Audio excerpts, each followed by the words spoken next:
तो हाँ जी student, maths world by Praveen Singhal classes में आपका स्वागत है। तो बेटा अगर आपको मेरे वीडियोस पसंद आ रहे हैं तो प्लीज़ मेरे चैनल को ज़्यादा से ज़्यादा लाइक शेयर एंड सब्सक्राइब करें।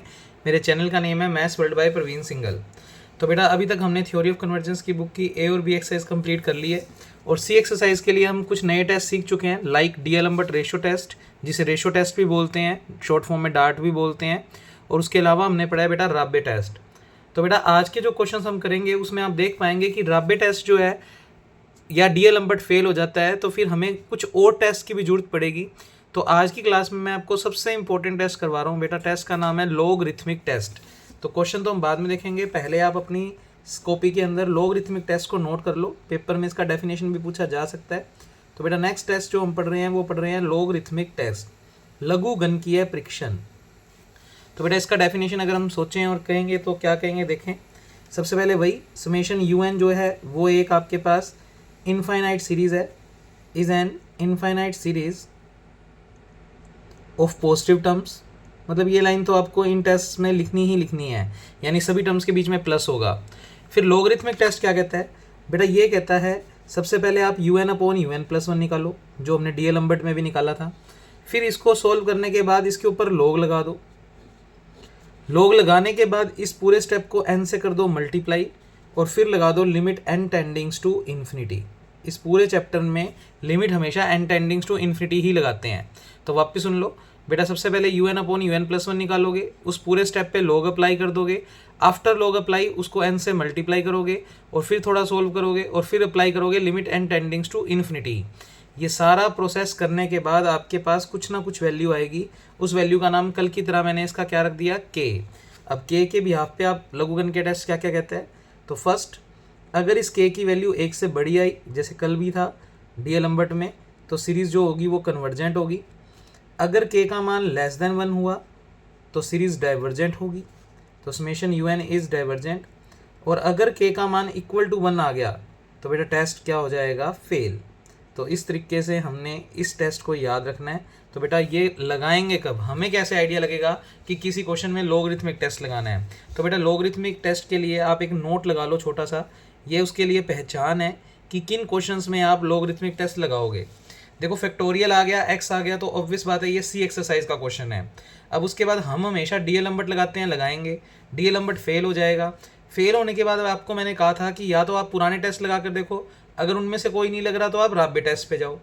अब अगर अपने क्वेश्चन में डी-एलम्बर्ट लगाने पर टेस्ट फेल हो गया और डी-एलम्बर्ट जब फेल हो रहा था तो उन स्टेपों में अगर कुछ ऐसा चल रहा है, टर्म्स ऑफ n और उनकी पावर भी टर्म्स ऑफ n, कहने का मतलब अगर ब्रैकेट के अंदर कोई वेरिएबल है, लाइक वेरिएबल का नाम n है, जैसे मैंने अपनों ने इस चैप्टर में देखा है कि अपने पास वेरिएबल का नाम n चल रहा है। तो बेटा अगर वेरिएबल है और उसकी पावर भी वही टाइप की वेरिएबल है, यानी अंदर ब्रैकेट के अंदर भी n की टर्म्स आ रही हैं और ऊपर पावर में भी n की टर्म्स आ रही हैं, तो बेटा ऐसे क्वेश्चंस को फिर राब्बे लगाकर सोल्व करने का कोई बेनिफिट नहीं है।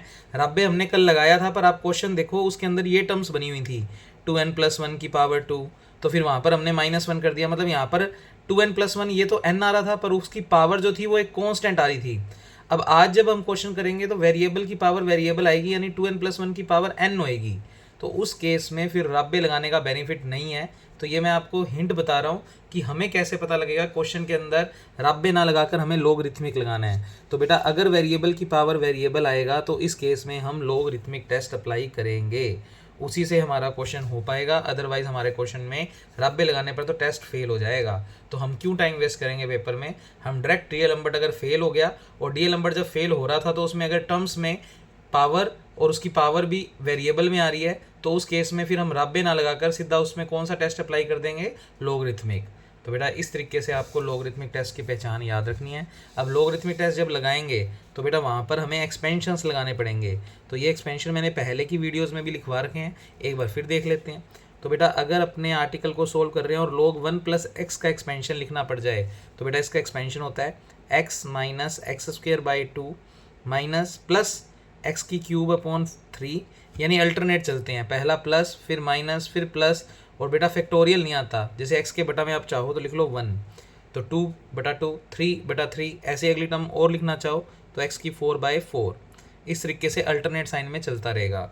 और अगर log 1 - x की बात करें तो बेटा आप इस पूरे एक्सपेंशन में x की जगह माइनस एक्स रख दो, तो सारे स्टेप ही माइनस के हो जाएंगे, सारे स्टेप ही माइनस के हो जाएंगे। तो आपको ये दो एक्सपेंशन जो है वो याद रखने हैं, क्योंकि जब हम लोगरिथमिक टेस्ट लगाएंगे तो हमें इन एक्सपेंशंस की जरूरत पड़ेगी। तो लोगरिथमिक टेस्ट एक बार फिर से देख लेते हैं क्या कहता है। un/un+1 उसके ऊपर अप्लाई कर दो log, फिर उस पूरे स्टेप को मल्टीप्लाई कर दो n से और फिर अप्लाई कर दो लिमिट। ऐसा करने पर कुछ ना कुछ वैल्यू आएगी। अगर वो वैल्यू 1 से बड़ी है तो सीरीज कन्वर्जेंट, 1 से छोटी है तो डाइवर्जेंट और इक्वल टू 1 है तो दिस टेस्ट फेल। अब ये फेल होगा तो उसके बाद फिर कोई और टेस्ट देखेंगे। हमारे पास आगे गोस टेस्ट भी हैं, और गोस टेस्ट कब कब लगा सकते हैं वो सारा आपको बताएंगे। तो उसके बाद हमारा सी एक्सरसाइज पूरा डन हो जाएगा। तो सी एक्सरसाइज के अभी 1 से 2 वीडियोस और आएंगे, क्योंकि यही सबसे बड़ा एक्सरसाइज है, इसको करने में टाइम लगता है। अब बेटा मैंने तो क्वेश्चन नंबर 27 बुलाया, पहले तो आप ध्यान से ऑब्जर्व करो कि तुम्हें सी एक्सरसाइज कैसे पता लगी। देखो एक्स आ रहा है या फिर फैक्टोरियल आ रहा है, तो इस केस में आपको कहीं ना कहीं हिंट मिल गया, ये सी एक्सरसाइज है।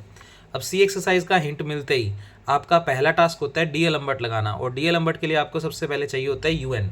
तो बेटा UN तो हमें निकालना ही है, तो UN हम सोचते हैं। तो इस क्वेश्चन में UN देखते हैं। बेटा nth टर्म को थोड़ा सोचने की कोशिश करते हैं। सबसे पहले सोचो 2, 3, 4, तो बेटा 2 से स्टार्ट हो रहा है तो आपके पास n+1 आएगा।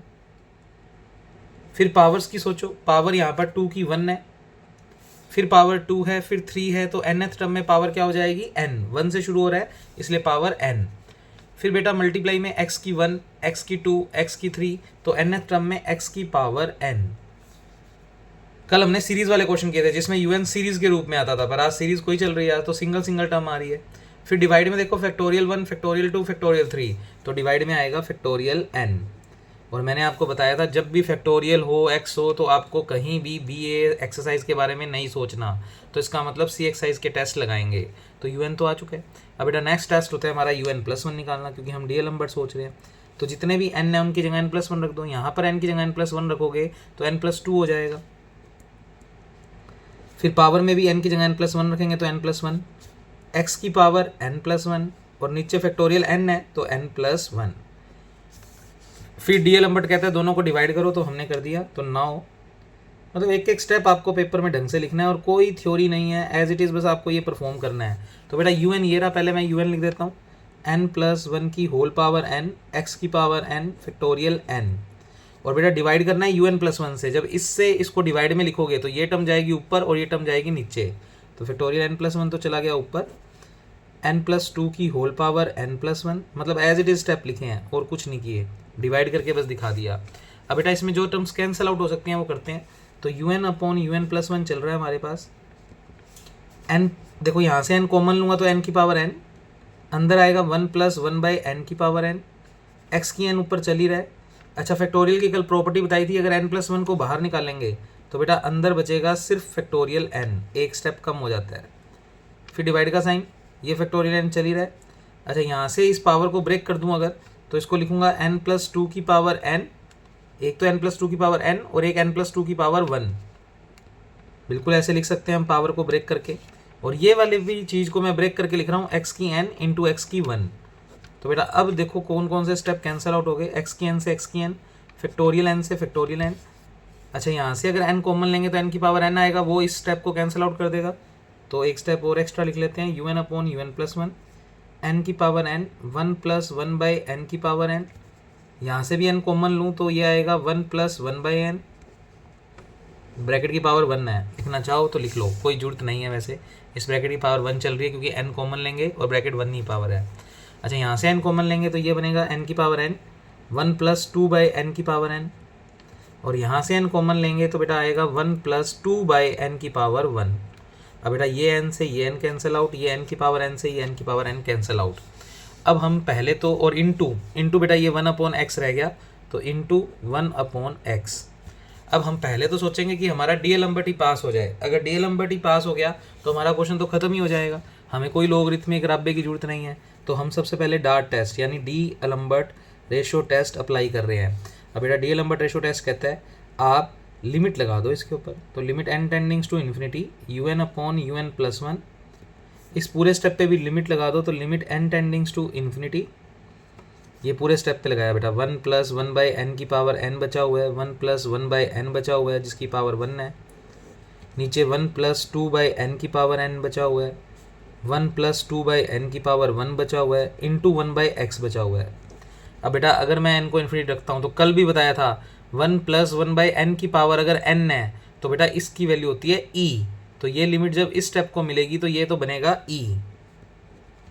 हाँ इधर पावर 1 है तो n को इन्फिनिटी रखेंगे तो 1/∞ 0 और 1 + 0 1 और 1 की पावर 1 कितना होता है 1। तो मैं तुम्हारे लिए लिखता हूँ कि कौन सी चीज़ को मैंने क्या लिखा है। अच्छा इधर भी अगर n को इन्फिनिटी रखेंगे तो ये e² बनेगा। आपको कल बताया था मैंने 1/n के साथ जो भी होता है वो अपने पास e की पावर में जाता है, क्योंकि ऊपर ब्रैकेट की पावर n है तो ये वाली चीज़ इसके साथ जब अप्लाई होगी तो नीचे e² बनेगा, क्योंकि 2 पावर में चला जाएगा। जैसे यहाँ पर ये वाला 1 पावर में चला गया, ऐसे लिख लो अगर नहीं समझ आता तो। फिर बेटा ये इसमें पावर n नहीं है तो यहाँ पर n को इन्फिनिटी रखने पर ये टर्म 0 बनेगी और 1 + 0 1 होता है और 1 की पावर 1 1 होता है। तो ये कुछ बना इंटू 1/x चल ही रहे। बेटा एक ही से एक ही कैंसिल आउट हो गया तो कुल मिलाकर आया 1/ex। तो बेटा डी-एलम्बर्ट रेशो टेस्ट लगाने पर आ गया 1/ex और इस क्वेश्चन में हमें x सिर्फ > 0 बोला गया है। अब मैंने कल की वीडियो में भी डिटेल में समझाया हुआ है कि > 0 का मतलब हाफ भी होता है 2 भी होता है। तो जब ये रखते हैं और 1 भी होता है तो फिर चीज़ें फेल भी होती है, कन्वर्जेंट भी आती है, डाइवर्जेंट भी आती है। तो इसका मतलब डी-एलम्बर्ट से जो आंसर आया है वहाँ पर केस में डिस्ट्रीब्यूट होगा। तो केस क्या बनाएंगे, ये हमारी एक्चुअल में के की वैल्यू होगी तो हम कहेंगे केस नंबर 1 क्या कहेंगे, इफ़ 1/ex इस पूरी चीज़ का मान 1 से बड़ा यानी के का मान 1 से बड़ा तो डी-एलम्बर्ट कहता है कि सीरीज़ होएगी कन्वर्जेंट। अब यहाँ से पर्टिकुलर एक्स की वैल्यू निकाल लो। तो बेटा एक्स को उधर भेज दो तो 1/e एक्स उधर भेज दिया तो सीरीज चल रही है कन्वर्जेंट। थोड़ा और अच्छे से लिख लो, x 1/e से छोटा तो चीज़ वही लिख रहा हूँ 1/e की तरफ साइन ओपन करना है, अभी भी 1/e की तरफ साइन ओपन है और सीरीज़ क्या आ गई इस केस में कन्वर्जेंट। तो एक रिजल्ट तो ये आ गया कि जब जब x 1/e से छोटा होगा तो un सीरीज़ क्या होगी कन्वर्जेंट। अब केस सेकंड क्या बनाओगे, अगर ये 1/ex का मान <1 हो तो बेटा इसका मतलब k का मान <1 तो सीरीज़ उस केस में क्या हो जाएगी डाइवर्जेंट। मतलब इतना काम तो तुम्हें भी आता है। फिर x को उधर भेज दो तो बेटा सीरीज़ अभी भी क्या चल रही है डाइवर्जेंट। अब स्टेप वही लिख रहा हूँ, बस x की तरफ साइन ओपन है वही कर रहा हूँ, x > 1/e इस केस में बेटा सीरीज चल रही है डाइवर्जेंट। ये हो गया सेकंड केस। थर्ड केस भी बनता है। थर्ड केस क्या बनाएंगे, केस नंबर थर्ड, अगर 1/xe का मान = 1 तो दिस टेस्ट फेल। तो बेटा यहाँ से x का मान निकालना है तो x को उधर भेजेंगे तो 1/e = x, this test fail. तो x का मान कुल मिलाकर 1/e आ गया, इसके ऊपर दिस टेस्ट फेल। और जिस पॉइंट पर टेस्ट फेल होता है उस पॉइंट पर और हमें चेक करना होता है कि सीरीज़ कन्वर्जेंट है या डाइवर्जेंट। तो इन दोनों केसों में तो डायरेक्ट रिजल्ट मिल गया, पर इस केस में अभी भी डाउटफुल है कि कन्वर्जेंट होगी या डाइवर्जेंट। तो पर्टिकुलर आपको इस पॉइंट पे चेक करना है। अब कल की क्लास जिन बच्चों ने लगा रखी है उनको पता है कि बेटा ये वाला पॉइंट हम वैसे तो UN में रखते हैं, अगर UN में रखते हैं और देखते हैं कि हमारे पुराने टेस्ट काम में आएंगे या नहीं, तो सोचो अगर इधर x को 1/e रख भी दोगे तो बेटा क्वेश्चन के अंदर फैक्टोरियल तो खत्म होगा नहीं। तो इसका मतलब हमें नेगेटिव टेस्ट PCT तो काम आएंगे नहीं, इसका मतलब इधर तो अप्लाई करने का कोई बेनिफिट नहीं है।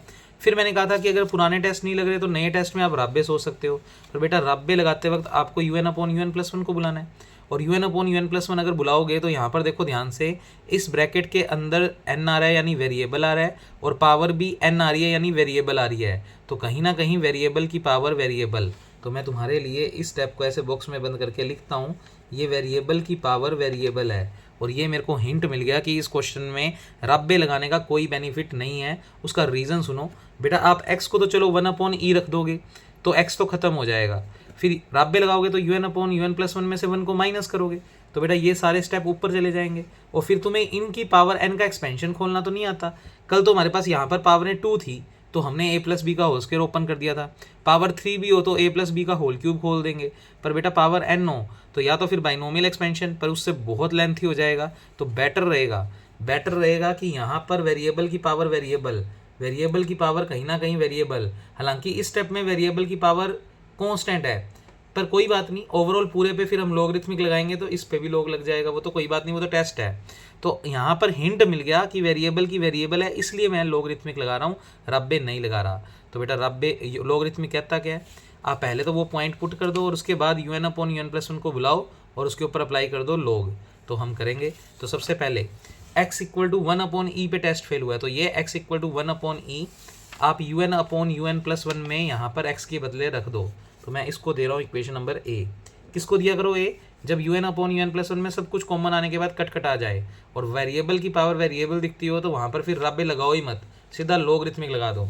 ये मैं पहचान बता रहा हूँ कि पेपर वाले दिन तुमसे गलतियाँ ना हो, डायरेक्ट तुम्हें वो पहचान बता दी जिससे तुम्हें आइडिया लग जाए कि इस क्वेश्चन में तो लॉगरिथमिक लगाना पड़ेगा। तो बेटा सबसे पहले तो यहाँ पर मैं x को रख रहा हूँ 1 अपॉन ई और ये वैल्यू आ गई un upon un plus one की। तो x को अगर 1 अपॉन ई रखोगे तो e ऊपर चला जाएगा। तो कुल मिलाकर मैं रख के दिखा देता हूँ। और ये स्टेप बचा हुआ है ये और ये, तो मैं लिखता हूँ इसको। तो ध्यान से सुनेंगे बेटा, अभी क्वेश्चन बहुत लेंथी है, थोड़ा ध्यान से सुनते जाना। Put x equal to 1 upon e in equation number a। तो पहले मैं आपके लिए a इक्वेशन को बुला रहा हूँ और वैल्यू भी रख रहा हूँ साथ साथ। स्टेप बचे हुए हैं बेटा 1 प्लस 1 बाई एन की power n, 1 plus 1 by n की पावर तो 1, और इधर 1 अपॉन एक्स था, सुनना मेरी बात, 1 अपॉन एक्स था, x की वैल्यू 1 अपॉन ई रखोगे तो e ऊपर चला जाएगा। तो ये स्टेप समझ जाना ये कैसे मैंने बनाया है। x की वैल्यू रख दी थी 1 अपॉन ई, 1 अपॉन ई रखेंगे तो e ऊपर चला जाएगा। नीचे स्टेप चल रहे थे 1 प्लस 2 बाई एन की पावर n, बाकी सब कुछ तो कट गया था, 1 प्लस 2 बाई एन की पावर 1। अब हम अगर लॉगरिथमिक लगा रहे हैं तो दोनों तरफ लॉग अप्लाई करना है। तो taking log on both sides, taking log, base नहीं भी लिखो तो भी ई होता है। तो taking log on both sides, आपने दोनों तरफ लॉग ले लिया। तो बेटा ये स्टेप तो बन गया log un upon un plus one, base को लिखने की जरूरत नहीं होती है। अच्छा, इस पूरे स्टेप पे भी क्या अप्लाई हो गया, लॉग। तो ये एक क्वेश्चन ध्यान से समझना जिससे आप काफ़ी क्वेश्चंस खुद कर पाएंगे। अब ब्रैकेट की पावर 1 है तो लिखने की जरूरत नहीं है, 1 प्लस 2 बाई एन की पावर n। और पता कैसे लगा क्वेश्चन में लॉग टेस्ट लगाना है, क्योंकि वेरिएबल की पावर कहीं ना कहीं वेरिएबल दिख रही है, कुछ में नहीं भी है पर ओवरऑल फिर अब लॉग टेस्ट लगेगा क्योंकि वेरिएबल की पावर वेरिएबल है। अब बेटा लॉग की प्रॉपर्टी आनी चाहिए, लॉग ये पूरा m समझो, लॉग m अपॉन n। तो बेटा लॉग m बटा n का फॉर्मूला होता है log m minus log n। तो यहाँ पर अब मैं को लॉजिक दे देता हूँ प्रॉपर्टी का, लॉग m अपॉन n को लिख सकते हैं log m minus log n, लगा दीजिए प्रॉपर्टी। तो लॉग m में ये सारा है, क्या है 1 प्लस 1 बाई एन की power n, 1 plus 1 by n into e, ये तो हो गया पूरा पूरा m, minus log n, n में ये सारा है 1 प्लस 2 बाई एन की power n, 1 plus 2 by n. एक एक स्टेप करोगे तो गलती होने के चांसेस है ही नहीं। अब बेटा इसमें फिर से लॉग की property, log m into n into W कुछ भी हो, तो लॉग ये प्लस लॉग ये प्लस लॉग ये, आपको पता है ये लॉग की प्रॉपर्टीज। तो लॉग 1 प्लस 1 बाई एन की power n plus log 1 plus 1 by n plus log e, यानी लॉग m इंटू एन वाली प्रॉपर्टी लगा दी। इसमें भी लगा दो, तो बाहर माइनस है इसलिए साइन चेंज हो जाएंगे। वैसे तो log m plus log n, पर माइनस होने की वजह से दोनों स्टेप माइनस के हो जाएंगे, तो मैंने लगा दी प्रॉपर्टी और माइनस दे भी दिया। तो इस तरीके से ये दोनों स्टेप माइनस के बन जाएंगे। यहाँ तक पहुँच गए बड़े आराम से बेटा लॉग की प्रॉपर्टी लगा के। अभी तक कुछ किया तो है ही नहीं, अब बस हिंट मिल गया वेरिएबल की पावर वेरिएबल है तो लॉगरिथमिक टेस्ट लगाना है। तो लॉगरिथमिक की प्रॉपर्टी लगती जा रही है लॉग अप्लाई करते ही। अब बेटा आपको पता है पावर आगे आ जाती है, तो पावर आगे ले आओ, n log 1 plus 1 by n, ये चल ही रहा है लॉग 1 प्लस 1 बाई एन, इसकी तो पावर 1 है तो 1 को लिखने की जरूरत नहीं। अच्छा लॉग ई कितना होता है 1, एरो लगा देता हूँ, इसका मान मैंने रख दिया 1 क्योंकि एक कसम से इसका बेस होता है ई, तो लॉग ई कितना होता है 1, फिर ये n आगे आ जाएगा log 1 प्लस 2 बाई एन, ये स्टेप चल ही रहा है log 1 प्लस 2 बाई एन। अब बेटा आज की क्लास में मैंने आपको एक्सपेंशन लिखवाए थे, तो एक्सपेंशन एक बार याद करवा देता हूँ। बेटा मैंने लिखवाया था log 1 प्लस एक्स का एक्सपेंशन, इसका एक्सपेंशन था log x minus x square by 2, कोई फैक्टोरियल नहीं आता, अल्टरनेट साइन चलते हैं, x की क्यूब अपॉन 3। आगे लिखना चाहो तो लिख दो, 3 टर्म से ज़्यादा तो कभी लिखना ही मत, अगर 3 टर्म से ज़्यादा लिखोगे तो फिर क्वेश्चन की कैलकुलेशन खुद उलझा लोगे। तो बेटा अब यहाँ पर ध्यान से समझो, प्लस के साथ यहाँ पर जो भी चीज़ है वो x है और वही x यहाँ पर लिखना होता है। तो अपने देखते हैं कि अपने अकॉर्डिंग क्या x है। जैसे इसमें अगर मैं एक्सपेंशन लगाऊँ तो ये बाहर तो n चल ही रहा है, इधर लगा रहा हूँ एक्सपेंशन, तो log 1 प्लस एक्स, एक्स में है 1 अपॉन एन, तो बेटा इस पूरे में x की जगह 1 अपॉन एन, तो 1 अपॉन एन, 1 अपॉन एन की स्क्वायर अपॉन 2, 1 अपॉन एन की क्यूब अपॉन 3। तो अब आपको ये चीज़ें तो आनी चाहिए बेटा समझ में। तो 1 upon n, 1 upon n square और इंटू में 2, ये बटे वाला 2 बटे में ही आएगा, बटे में ही लिखा है मैंने। 1 अपॉन एन स्क्वायर ऐसे ऊपर करके लिखता, फिर बाद में अगले स्टेप में लिखता, उससे बढ़िया अभी लिख दिया। फिर 1 अपॉन एन क्यूब इंटू 3, कुल मिलाकर 1 अपॉन 3 एन क्यूब है ये। ओके, 3 टर्म से ऊपर लिखना मत, लॉजिक अभी पता लगेगा क्यों। फिर बेटा यहाँ पर आओ, ये एन का मल्टीप्लाई सिर्फ इस वाले के साथ होगा, मतलब इन टर्म्स के साथ होगा, ये तो अलग से ही है। तो यहाँ पर फिर से expansion log 1 plus x, x में 1 अपॉन एन है, तो बेटा 1/n ये वाला लिखना है, समझ लो, -1/2n² प्लस 1/3n³। फिर +1 चल रहा है, +1 चलने दो, माइनस का n चल रहा है, इधर फिर एक्सपेंशन लगा दो, पर अब की बार x का मान 2/n है, तो बेटा यहाँ पर सारे x के बदले 2/n रखोगे, तो देखते हैं क्या बनेगा, 2/n, फिर माइनस का साइन, बेटा x² में 2/n का स्क्वायर करोगे तो 4/n², और नीचे एक 2 है तो उस 2 से ये 4 कट जाएगा, तो ओवरऑल बनेगा बेटा 2/n²। आप आराम से चेक कर लो, मैं चेक करवा देता हूँ। इधर अगर 2/n रखोगे तो 4/n², और 2 और 4 कटकर ऊपर 2, तो 2/n²। अच्छा यहाँ पर एक बार और रखो 2/n रखोगे तो 2 का क्यूब होता है 8, तो 8/3/n³, तो ये बनेगा 8/3 प्लस के साइन के साथ, अल्टरनेट साइन चलते हैं, तो बेटा ये आप आराम आराम से रख कर देखोगे। फिर यहाँ तक का तो लगा दिया एक्सपेंशन, फिर माइनस का साइन, और यहाँ पर फिर एक्सपेंशन लगा दो, क्योंकि 2/n ही x है, तो यही वाला सेम एक्सपेंशन लिखना है, 2/n², 8/n3n³। एक्सपेंशन तो और भी चल रहा है, पर उसको और लिखने की जरूरत नहीं है, तो बेटा क्यों नहीं है, उसका रीज़न अभी आपको थोड़ी टाइम में समझ में आने वाला है। तो ये हमने log अप्लाई कर रखा है, मतलब ये वैल्यू किसकी चल रही है, log UN/UN+1। लॉगरिथमिक टेस्ट तो कहता है n से मल्टीप्लाई भी करना है, वो हम बाद में करेंगे, पहले इस स्टेप को पूरा फर्दर सोल्व करेंगे, तो बेटा देखते जाना। तो यहाँ तक हम लोग पहुँच गए हैं, अब n चल ही रहा है, बेटा यहाँ पर इस n का अंदर मल्टीप्लाई कर दो, तो बेटा n का अंदर मल्टीप्लाई करेंगे तो ये बनेगा 1, इधर n का मल्टीप्लाई करेंगे तो एक पावर खत्म हो जाएगी, तो 1/2n, इधर करेंगे तो ये बनेगा 1/3n²। इधर कोई n का मल्टीप्लाई नहीं होना फिलहाल, क्योंकि इस ब्रैकेट के बाहर कुछ है ही नहीं, तो 1/n minus 1/2n² plus 1/3n³। फिर बेटा ये +1 चल रहा है अलग से, फिर बेटा -n इस वाले पूरे स्टेप से करेंगे, तो माइनस है तो अंदर सारा साइन चेंज हो जाएगा, तो बेटा -n से n तो कट गया, माइनस का 2, ये बनेगा प्लस का 2/1n कट जाएगा, और ये n इधर जाएगा तो 1n कट जाएगा, और माइनस का आएगा 8/3, क्योंकि बाहर माइनस है, n²। फिर बेटा ये वाली टर्म्स सारों में माइनस है, साइन चेंज कर दो, तो माइनस का 2/n, minus minus plus 2/n², minus plus minus 8/3n³। ये बेटा ओवरऑल सारा स्टेप सोल्व हुआ है। ये वैल्यू किसकी चल रही है, log UN/UN+1 की। अब पहले इसमें देखो कुछ कट रहा है, कुछ जुड़ रहा है, या जो भी हो रहा है वो कर दो इकट्ठा। तो बेटा अगर मैं आपको ध्यान से दिखाऊं तो 1 और 1 मिलकर 2, और ये माइनस का 2 आपस में कैंसिल आउट हो गए। एक एक स्टेप देखते जाना, बेटा ये 2/n और ये 2/n आपस में क्या हो गया, कैंसिल आउट। उसके अलावा मुझे लग नहीं रहा कुछ भी कैंसिल आउट हो रहा है, तो पहले मैं 1/n वाली टर्म्स इकट्ठा कर लेता हूँ, जैसे ये 1/n है, ये 1/n है, उसके अलावा कहीं भी 1/n नहीं आ रहा, तो बेटा ओवरऑल माइनस का 1/2n प्लस का 1/n, ये तो हो गई 1/n वाली टर्म। अब कर लो 1/n² वाली, तो बेटा 1/3n² minus 1/2n², 1/3n² minus 1/2n²। हालांकि एक्सपेंशन मैंने 3 टर्म्स ली थी, इसलिए ये इतना बड़ा हो गया, पर 3 तो ले लेना आप, कई बार होता है 3 लेने पर ही आंसर आता है, क्योंकि कई बार तीसरी टर्म बच जाती है, इसलिए 3 तक तो ले लिया करो। तो बेटा मैंने n² वाली टर्म को इकट्ठा करना स्टार्ट कर दिया, तो ये एक टर्म यहाँ पर भी है, माइनस का 8/3n²। अच्छा एक टर्म और कट रही थी 1/2n² से, नहीं कट रहा, चलो मैंने ये लिखा भी है ऊपर, प्लस का 2/n², और अब n³ वाली टर्म लिख दो, तो n³ वाली टर्म ये 2 हैं, 1/3n³ और माइनस का 8/3n³। बेटा ये कुछ बच गया। अब क्या हमारा लॉगरिथमिक टेस्ट पूरा हो गया, नहीं बेटा, ये तो वैल्यू मैंने निकाली है log UN/UN+1 की, और लॉगरिथमिक तो कहता है कि n से मल्टीप्लाई करना है, तो बेटा हमने n से मल्टीप्लाई किया, तो n log UN/UN+1। इधर भी पूरे स्टेप को, यहाँ तक है ये स्टेप, इस पूरे स्टेप को n से क्या करना है, मल्टीप्लाई। ये वाली टर्म्स तो वो ऊपर वाले स्टेप की चल रही थी, ठीक है, मिक्स मत हो जाना। तो इतने स्टेप को n से क्या करना है, मल्टीप्लाई। बेटा करके बताओ, n से अगर मल्टीप्लाई करूँगा तो n नीचे एक पावर कम हो जाएगी, जैसे यहाँ पर n से मल्टीप्लाई करूँगा तो क्या बचेगा, माइनस का 1/2, यहाँ पर n से मल्टीप्लाई करूँगा तो प्लस का 1, यहाँ पर n से मल्टीप्लाई करूँगा तो 1/3n, यहाँ पर करूँगा तो 1/2n, यहाँ पर करूँगा तो माइनस का 8/3n, इधर करूँगा तो 2/n, इधर करूँगा तो 1/3n², इधर करूँगा तो माइनस का 8/3n², एक पावर कम कर दी।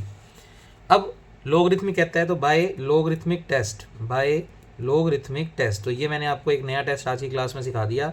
आप फटाफट से दोनों तरफ क्या लगाएंगे, लिमिट एन टेंडिंग्स टू इन्फिनिटी, इस तरफ भी और उधर RHS में भी। तो लिमिट एन टेंडिंग्स टू क्या लगा दी बेटा, इन्फिनिटी।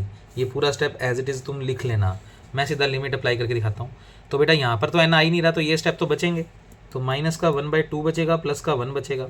अब देखो एन को इन्फिनिटी रखते ये स्टेप 0 0 0 0, इसलिए मैं कह रहा था कि 3 से ऊपर तो लिखना ही मत, क्योंकि टर्म्स को 0 ही होना होता है। तो बेटा ओवरऑल बाकी सारी टर्म्स आफ्टर अप्लाइंग लिमिट क्या हो जाएंगी, 0। तो यही बचेगा। अच्छा, प्लस का 1 और माइनस का हाफ, तो प्लस का हाफ बचेगा। भाई एक में से माइनस का हाफ जाएगा तो प्लस का हाफ बचेगा, एलसीएम लेके देख लेना। अब बेटा ये एक्चुअल में किसकी वैल्यू है, ये k की, और k का मान 1/2 का मतलब 0.5 यानी 1 से छोटा। तो k का मान 1 से क्या आ रहा है, छोटा, और लोगरिथमिक कहता है अगर वैल्यू 1 से छोटी तो सीरीज होती है डाइवर्जेंट।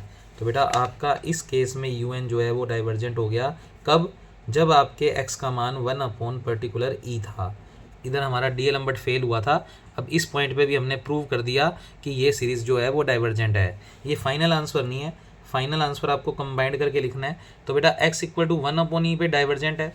और अगर मैं आपको दिखाऊं तो आपने जब पहले डीएलएम्बर्ट लगाया था तो बेटा x > 1/e पे भी डाइवर्जेंट था, यानी टोटल ग्रेटर देन और इक्वल टू पे डाइवर्जेंट है, और x < 1/e पे कन्वर्जेंट है। तो फाइनल रिजल्ट जो लिखेंगे वो लिखेंगे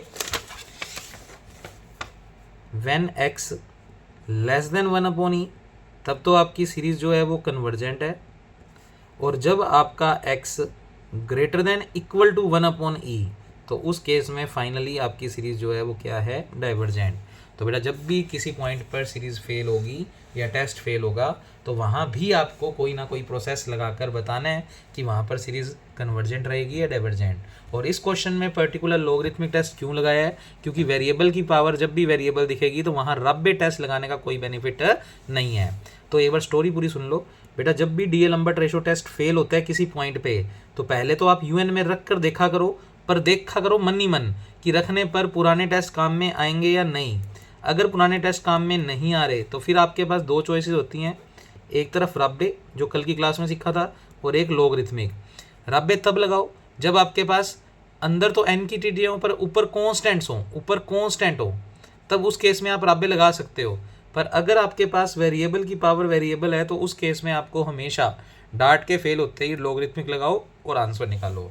तो बेटा ये आज की क्लास में मैंने आपको लोगरिथमिक टेस्ट करा दिया। अब इसके बिहाफ पे जो क्वेश्चंस आप कर सकते हैं बेटा वो कर सकते हैं 25, 26, 28, 29, 27 मैंने करवा दिया।